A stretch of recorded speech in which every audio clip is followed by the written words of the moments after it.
8 খ নাম্বার প্রশ্নে বলেছে 1/1 প্লাস tan স্কোয়ার এ প্লাস 1/1 প্লাস কট স্কোয়ার এ ইকুয়াল 1 এটা প্রমাণ করতে হবে, অর্থাৎ এই পাশের যে মান এই পাশের মান একই হতে হবে। আমাদের যেহেতু এ পাশে 1 আছে, 1 থেকে তো এ পাশে আসা সম্ভব নয়, এই জন্য আমরা এটুকু অংশ থেকে এ পাশে আসার চেষ্টা করবো, অর্থাৎ বাম পাশ থেকে ডান পাশে আসার চেষ্টা করব। আমরা বাম পাশটা একটু উঠাই নিচ্ছি।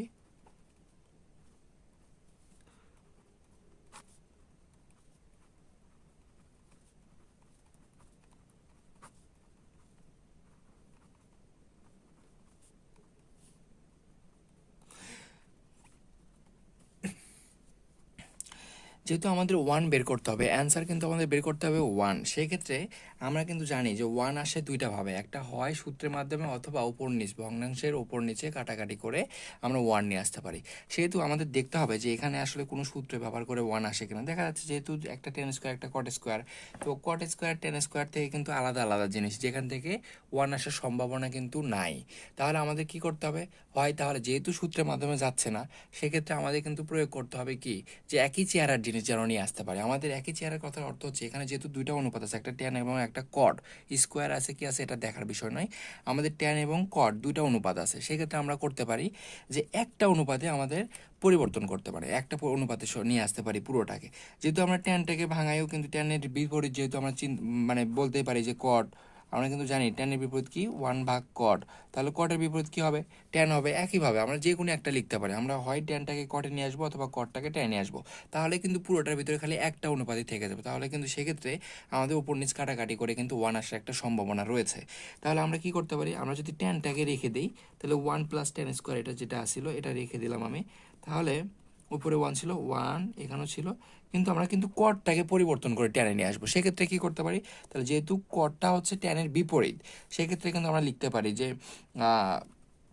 কট সমান সমান 1/tan, যদি কটের উপর স্কোয়ার করি আমরা তাহলে কিন্তু এর উপরেও স্কোয়ার হয়ে যায়। তাহলে কি লিখতে পারি, 1 আমরা কিন্তু ট্যান স্কোয়ার এটা কিন্তু আমরা কিন্তু লিখতে পারি এটা, ঠিক আছে। কিন্তু এ পাশে একটু যদি খেয়াল করুন, দেখুন এ পাশে কিন্তু কোনো কিছু করা যায় না, যেরকম আছে সেরকমই রাখা যায়। তাহলে 1 + tan² আমরা কিন্তু এটা রেখে দিলাম, কিন্তু এই পাশে যদি উপরে উপরে কিন্তু 1 ছিল, কোনো কিছু করা, কিন্তু নিচে যদি একটু খেয়াল করি যে একটা ভগ্নাংশ আছে তার সাথে ও প্লাস দিয়ে কোনো একটা অংশ আছে, সেই ক্ষেত্রে কিন্তু আমরা ব্যবহার করতে পারি যে আমরা জানি যেহেতু যোগ অথবা বিয়োগ আকারে যদি কোনো ভগ্নাংশ দুটা অংশকে যুক্ত করে রাখে, সেক্ষেত্রে কিন্তু ওখানে লসাগু হয়। যেহেতু এখানে হরের অংশ নাই, সেক্ষেত্রে আমরা মনে মনে 1 ধরে কিন্তু কাজ করতে পারি। তাহলে 1 আর tan² লসাগু কিন্তু আমরা জানি কত হয়, tan² হবে। এখন যেহেতু প্রথম অংশে কাজ করবো, তাহলে কি 1 হর দ্বারা কিন্তু লসাগুকে ভাগ করলে আমরা tan² পাই, এই tan² দ্বারা উপরের অংশটাকে কিন্তু গুণ করতে হয়। আমরা যদি গুণ করি তাহলে কত পাই, 1 দ্বারা tan² কিন্তু গুণ করলে tan² পাওয়া যায়, প্লাস ছিল প্লাস, এরপরে tan² মানে হর দ্বারা এই লসাগুকে যদি ভাগ করি তাহলে কিন্তু 1 পাওয়া যায়, 1 দ্বারা কিন্তু উপরের অংশকে গুণ করলে আবার 1ই পাই। এরপরে আমরা জানি যে এই অংশ যেরকম আছে আমরা এরকম রেখে দিলাম, 1 + tan² ছিল, আমরা এটা রেখে দিলাম। কিন্তু এখানে দেখুন যে একের অধিক কিন্তু ভাগ আকার আছে, অর্থাৎ এখানেও একটা ভাগ এখানেও একটা ভাগ। এই ক্ষেত্রে আমরা কিন্তু করতেই পারি যে মেইন ভাগ যেটা আছে, এইটা যেহেতু মেইন ভাগ, এই মেইন ভাগটাকে কিন্তু আমরা গুণে প্রকাশ করতে হবে। তাহলে এখানে আগে থেকে উপরে 1 ছিল, 1 লিখলাম, মেইন ভাগটাকে গুণে প্রকাশ করলাম, নিচের যে ভগ্নাংশ আছে এই মানটা কিন্তু তখন উল্টায় যাবে, অর্থাৎ tan² যেটা নিচে ছিল এটা উপরে চলে যাবে। আমি লিখছি একটু দেখুন, তাহলে আর নিচে ছিল কি tan² + 1। এখন কিন্তু আমরা একটা কাজ করতে পারি, যেহেতু 1 দ্বারা কিন্তু 1 কিন্তু দেখুন এখানে ভগ্নাংশের সাথে গুণ আছে, 1 দ্বারা কোনো কিছুকে গুণ করলে ওটার পুরোটার কোনো মানের পরিবর্তনই হয় না, সেক্ষেত্রে কিন্তু আমরা 1 দ্বারা গুণ করলেও ওই অংশটাই পাই। আমরা যদি একটু লিখি কি অংশ আসে, এ পাশে যেটা ছিল আমি এটা লিখে নিলাম, প্লাস এটা 1 দ্বারা গুণ করলে কোনো মানের পরিবর্তন হয় না, অর্থাৎ ও যা ছিল আমি সেটাই কিন্তু লিখতে পারি। এখন আমরা একটা কাজ করতে পারি যে ভগ্নাংশ দুটা প্লাস অথবা মাইনাস যে কোনো যদি থাকে, আমরা জানি যে লসাগু হয়, সেক্ষেত্রে নিচের কিন্তু অংশগুলো আমরা লসাগু করতে পারি।